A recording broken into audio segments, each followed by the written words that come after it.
It's Okay. It's time now to check your money with America's money maven, Vicki Brackens. Vicki Brackens is the president of Brackens Financial Solutions Network, LLC, and a registered representative of LPL Financial, member SIPC. So, Vicki, you and I didn't get a chance to do this last week, but it was my anniversary. This is my anniversary week. We are on the path to 30 years next year. This year is 29. Look at you. Okay. I saw you and Gloria all over Facebook and how joyous the two of you were. And congratulations. Thank Congratulations, you so much. because that is quite a milestone. Yes, it is. To actually accomplish. And I heard you also talking about your daughter. Yes. Oh my God, Vicki, today or this week, by the time people hear this conversation, there should be some good news. There should be some very good news. What's really surprising is not the fact that she excelled and she did so well, because I know Amina absolutely has put all the work in, but how fast the time went, George. Yes, as a matter of fact, today, Vicki, what is the day? Today is the day. Today is the day. Oh my God! So okay. Today is the day. She is walking across the stage today. So there's some other good news to come. But good. She's walking across the stage right now. Congratulations! Yay! Okay, so you're now 3 out of 4. 3 out of 4. 3 out of 4, which is 3 out of 4. amazing. 3 college graduates, George. 3 college graduates, and we're doing the whole thing, right?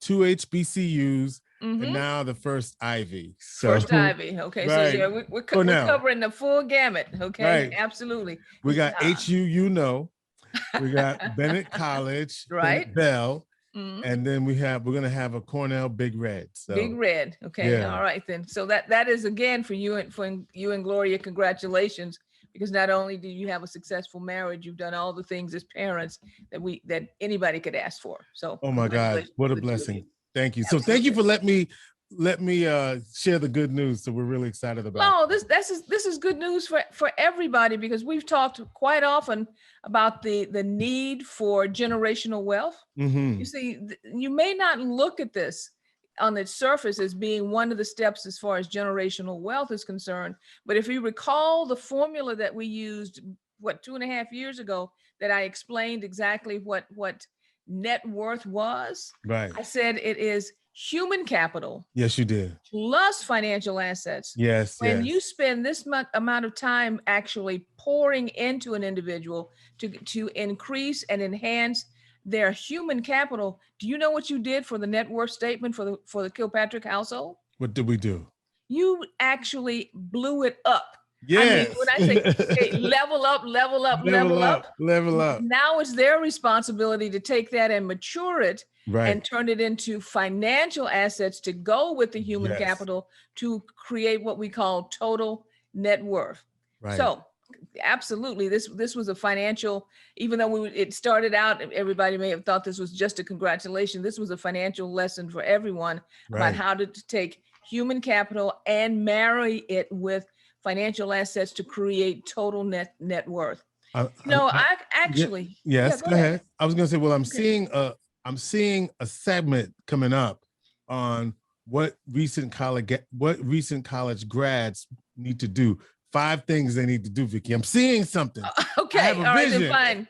Make sure you put that down on a piece of paper and slide it on over to me. I got you. The 5 things that college grads need to do. Dude, yes. In order to level up.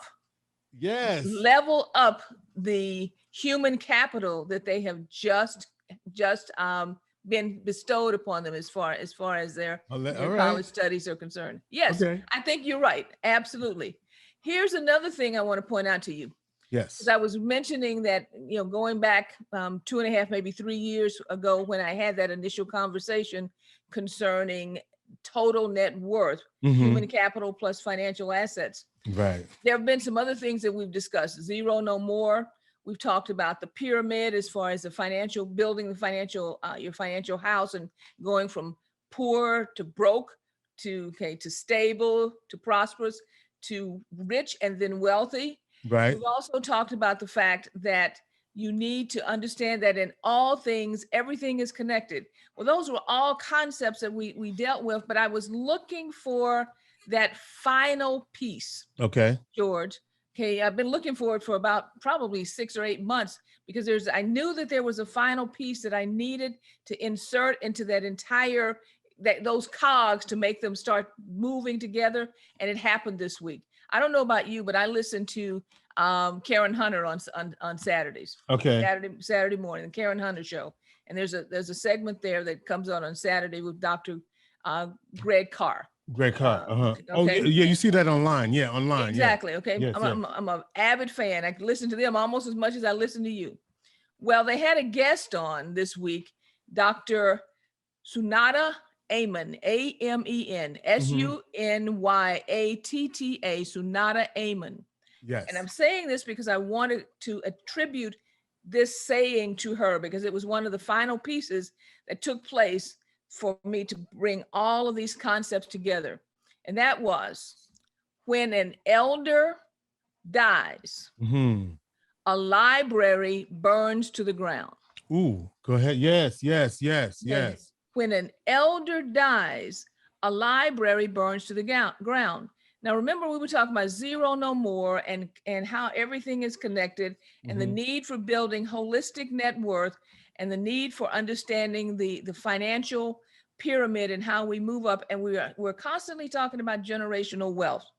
Well, when an elder dies and we lose a library, what we're really saying is that the knowledge and experiences that were there as far as the human capital, which is one of our major portions of our net worth statement, we lose that. It burns to the ground if we have not captured, if we have not captured that knowledge and the experiences in a way that we can pass it from one generation to the next.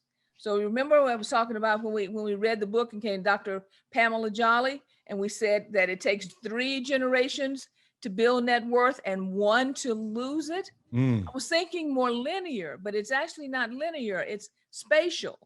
That if we have 3 generations on earth and we do not capture the experiences and the knowledge and the wisdom of an elder, and we allow that to go to die with that person, that library, that system of knowledge is lost to the rest of the family, and that area of net worth that would become generational wealth is also lost, because it's not just financial assets that build generational wealth.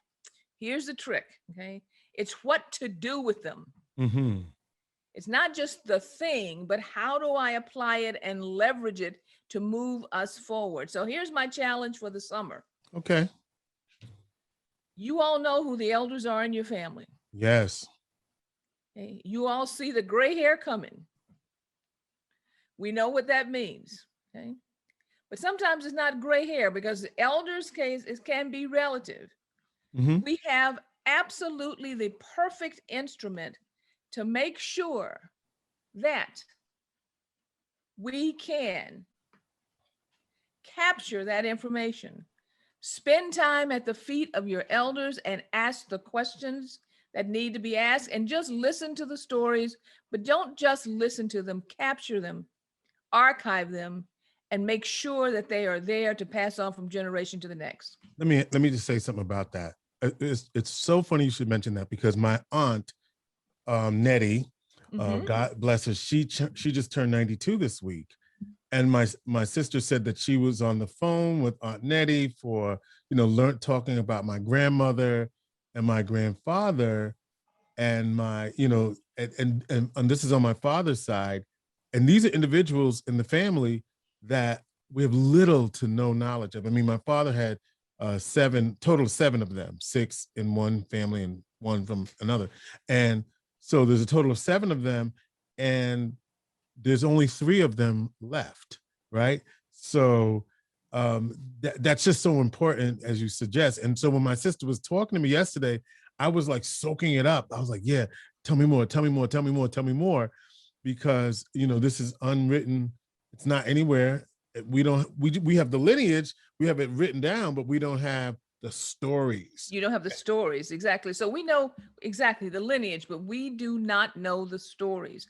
And it's the stories that have the power in them. You're a storyteller. I mean, this is your profession. You understand the power of the story to add to the lineage, because the instruction, the guide, the net worth, the capital is built in the stories, and we must capture those stories so that they can be passed from one generation to the next, because the experience of understanding how something was done, why it was done, what was learned, what were the advantages, the disadvantages, it's buried in the stories, and it is the power that will propel you toward the second phase, or the additional phase, I shouldn't say second, the additional phase of how to translate that into a financial asset going forward. Because again, reminder, wealth is the ability to live the life you want to live with the resources that you have. There are stories, okay, that will tell you how to do that, that have been transferred from one generation to the next, but we lose those things and have to repeat. We have to go back to zero, generation after generation, because we have not captured the stories. All right, George, financial concept for this week. The word is VIX, V-I-X. Okay. Like for everybody to go to, where do we go for financial concepts? Investopedia.com. Investopedia.com. I'm going to have to put my glasses on because I want to make sure I read this properly to you. So the VIX is a ticker symbol that is the popular name for the Chicago Board of Options Exchange, COBE. It measures basically volatility. It measures volatility as far as changing ranges in the marketplace, and is basically looking at what's predicted to be the volatility range for the S&P 500 over the next 30 days. Why is that important? The VIX actually, as far as a measuring tool or an index, runs in opposition to the concept that we have as far as buying high and selling low. It is actually a teeter-totter. So the VIX runs, when we say it's normal, we're basically saying that it's somewhere between 12 and 20. If it is over 20, it is running hot, meaning expected increased volatility. If it's running 12 or below, it's expected, it's basically running low, and we look for less volatility or changeability in the market. And in between that trough is basically normal. So as an indicator, and understand this is not a pure science, as an indicator, because you have to add other elements to this on the decision tree, but as an indicator, if you are running hot, expecting more volatility that's up, that would be the time for you to actually buy. Because more changeability in the marketplace means that probably prices are coming down. And if it's running low, that is the time that you probably want to sell, because we're at the top end of the market. So as I told you, it's a teeter-totter. It's an opposite run from what we typically expect. So I'd encourage everyone, go out to investopedia.com, read more about the VIX, and look at how it can be used as an indicator for you to help you with your decisions on some of your investment models. Of course, this is not exact, a specific investment advice, but one tool that you can possibly use. Well, George, this has been great this week. Want to encourage, everybody, that if you have questions, feel free to give me a call at 315-930-4499. Go to Facebook, like us there. Please join us there. Follow us, I guess is what it says. You can follow us also on where is it? Twitter and Facebook. Twitter and Facebook. Thank you. Twitter and Facebook, or reach us at info@brackensfsn.com. And YouTube, at this point in time, I'll say our plate is full. Like and share on YouTube as well. Vicki Brackens is the president of Brackens Financial Solutions Network, LLC, and the registered representative of LPL Financial, member SIPC. One more thing, Vicki. Yeah, one more thing, George. I was talking about, the whole thing with the family and elders. We are creating a class. Okay. I'm going to talk to you more about how to access that class in the fall. We are going to create a class so that we can really start talking to individuals more so through our online circles. So All right. So you're going to create a class, and what will that class be about? Class is going to be about the creation of generational wealth. The All right. real deal about generational wealth. Vicki Brackens is America's Money Maven.